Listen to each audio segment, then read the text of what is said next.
दोस्तों नमस्कार। आप सभी का स्वागत है आपके अपने YouTube channel RNS education news में। दोस्तों इस वीडियो में बात करने वाले हैं Covid health assistant 28,000 Covid health assistant जो कि पिछले 10 महीने से दर दर की ठोकरें खा रही हैं। तमाम जो धरने प्रदर्शन आंदोलन और इनसे भी अलग कोई अगर शब्द हो तो वो भी मैं यूज करना चाहूँगा कि इन्होंने आखिर साबित किया है कि आखिर संघर्ष का रास्ता किस तरीके से लंबा होता चला जाता है। और अगर आप लोग हार नहीं मानते हैं तो संघर्ष एक दिन आपको जीत भी दिलाता है। तो यही साबित किया है कोविड हेल्थ असिस्टेंट ने।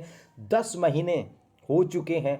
1 अप्रैल 2022 से लेके आज आप लोग डेट देख सकते हैं 13 फरवरी 2022 तक इनके संघर्ष खत्म नहीं हुए हैं। इनका जो रास्ता है, रास्ता कहाँ तक का है कि संघर्ष के बल पे अपनी नौकरी बहाली ये लोग चाहते हैं। और दोस्तों बजट आया 10 फरवरी को, इनको उम्मीद थी कि ऐसा कि सरकार की तरफ से काफ़ी बार सकारात्मक आश्वासन दिया गया। खुद सीएम गहलोत भी कहते रहे कि हम आपको कुछ ना कुछ देंगे। इसके अलावा भारत जोड़ो जो यात्रा राहुल गांधी की थी जिसमें पूजा बावरिया ने मुलाकात की थी राहुल गांधी से, उनकी तरफ से भी आश्वासन दिया गया था। काफ़ी सारे जो नेता हैं कांग्रेस के दिग्गज जो लीडर्स हैं, यहाँ तक कि कांग्रेस आला कमान जो दिल्ली में बैठता है उनकी तरफ से भी कहा गया था कि हम आपके हितों की रक्षा करेंगे, हम आपको सेवा बहाली करवाएंगे। लेकिन कोई किसी पर फर्क नहीं पड़ा।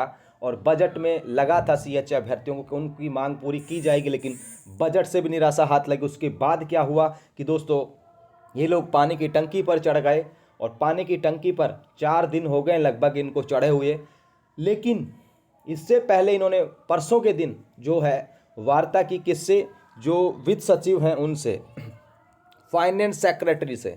फाइनेंस सेक्रेटरी ने भाई साहब ने पकड़ा दिया सिफुगा कि आपको 15% बोनस दे देंगे। अब 15% बोनस से सभी सीएचए की नौकरी बहाली नहीं हो सकती। तो इन्होंने मना कर दिया कि भाई हमें 15% बोनस नहीं चाहिए और देना भी नहीं चाहिए और लेना भी नहीं चाहिए, क्योंकि 15% बोनस से कुछ एक बच्चों का सिलेक्शन होगा, वो भी आरक्षित वर्ग में। उससे क्या होगा, बाकी बच्चे कहाँ पे जाएंगे? ठीक है, तो इसलिए इन्होंने मना कर दिया। आज फिर से इनको पानी की टंकी से लोग नीचे उतरे और विधानसभा में गए और विधानसभा में जाने के बाद इनकी मुलाकात हुई है वो अपडेट आप लोगों के सामने है।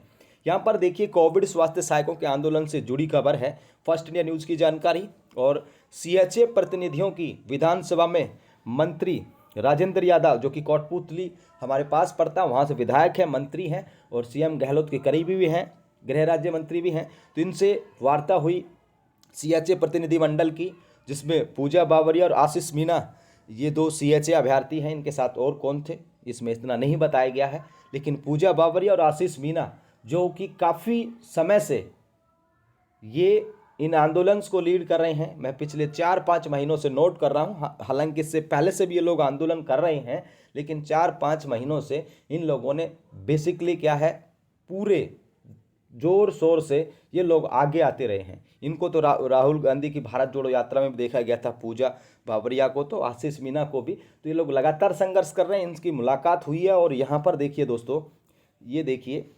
विधानसभा में मुलाकात की गई और सीएचए अभ्यर्थी मौजूद थे। मंत्री यादव ने दिया बजट रिप्लाई में सकारात्मक घोषणा का आश्वासन। ठीक है, अब आपको यहाँ पर ये बजट रिप्लाई जो है इसके बारे में बता देते हैं। दोस्तों देखिए बजट 10 फरवरी को पेश हुआ। सीएम अशोक गहलोत ने 1.5-2 घंटे बोला, सब कुछ बताया, कृषि में क्या करने वाले हैं, रोजगार के लिए क्या करने वाले, रोजगार के लिए हालांकि नई नौकरियों की घोषणा नहीं की गई।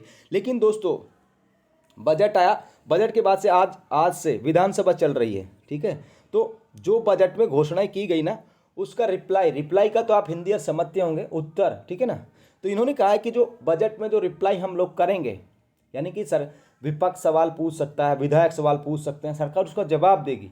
तो बजट रिप्लाई जब होगा तो लास्ट वाले दिन जो है सीएम अशोक गहलोत जो हैं फिर से भाषण देंगे। क्या?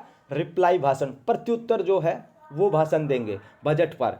तो जब प्रत्युत्तर भाषण होगा इनका तो सीएम अशोक गहलोत कुछ और यहाँ पर क्या करेंगे, घोषणाएं करेंगे, जिसमें नौकरियों की भी घोषणा हो सकती है, कोविड हेल्थ असिस्टेंट को लेकर के भी घोषणा हो सकती है। तो मंत्री जी कह रहे हैं भाई जब बजट का हम रिप्लाई करेंगे तो यहाँ पर घोषणा की जा सकती है। सकारात्मक आश्वासन यह है कि उसमें हम घोषणा कर देंगे, ऐसा कहा गया है। तो बजट रिप्लाई पर जब सीएम अशोक गहलोत का भाषण होगा लास्ट वाले दिन तो इस पर घोषणा की जा सकती है कोविड हेल्थ असिस्टेंट को लेकर के। जहां तक मेरा मानना है मेडिकल हेल्थ वॉलंटरी फोर्स दी जा सकती है, जैसा कि सीएम अशोक गहलोत ने पिछले बजट में कहा भी था। और 13 जनवरी को भी जब सीएम अशोक गहलोत ने चिकित्सा विभाग की भर्तियों में पद बढ़ोतरी के लिए कहा था, तब भी ये चीज़ कही गई थी मेडिकल हेल्थ वॉलंटरी फोर्स के क्रियान्विति हो सकेगी, तो ऐसा कहा गया था। तो ये जानकारी है साथियों। बजट का जब रिप्लाई होगा तो यहाँ पर घोषणा की जा सकती है। सकारात्मक आश्वासन यहाँ पे दिया गया मंत्री महोदय की तरफ से।